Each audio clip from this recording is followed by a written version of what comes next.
Hi friends, நம்ம chocolate எப்படி செய்யணும்னு பார்க்கலாமா?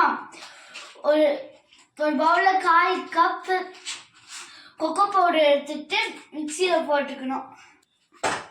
அதே கப்பில் 1/4 கப் நாட்டு சர்க்கரை,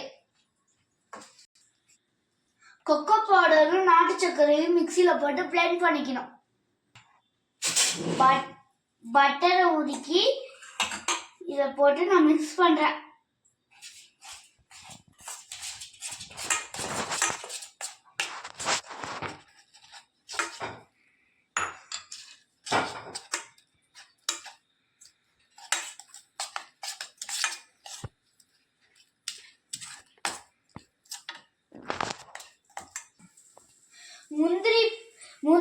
முந்திரியும் பாதாமும் கட் பண்ணி வச்சிருக்கோம். இதை நம்ம இந்த கொக்கோவும் நாட்டு சர்க்கரையும் போட்டு மிக்ஸ் பண்ணதுல மிக்ஸ் பண்ண போறோம்.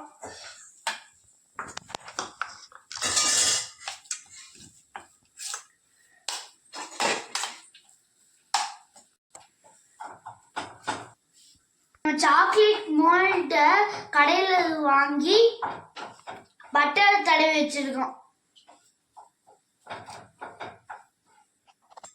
இப்ப நம்ம இத கொஞ்சம் கொஞ்சமா எடுத்து இதுல போட போறோம்.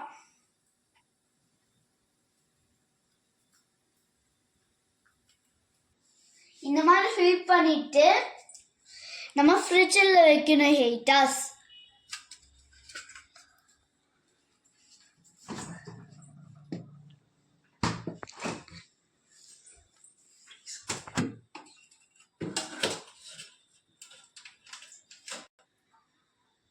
ஃப்ரிட்ஜில் வச்சு 8 hours எடுத்தீங்கன்னா டேஸ்டியான ஹோம்மேட் சாக்லேட் ரெடி.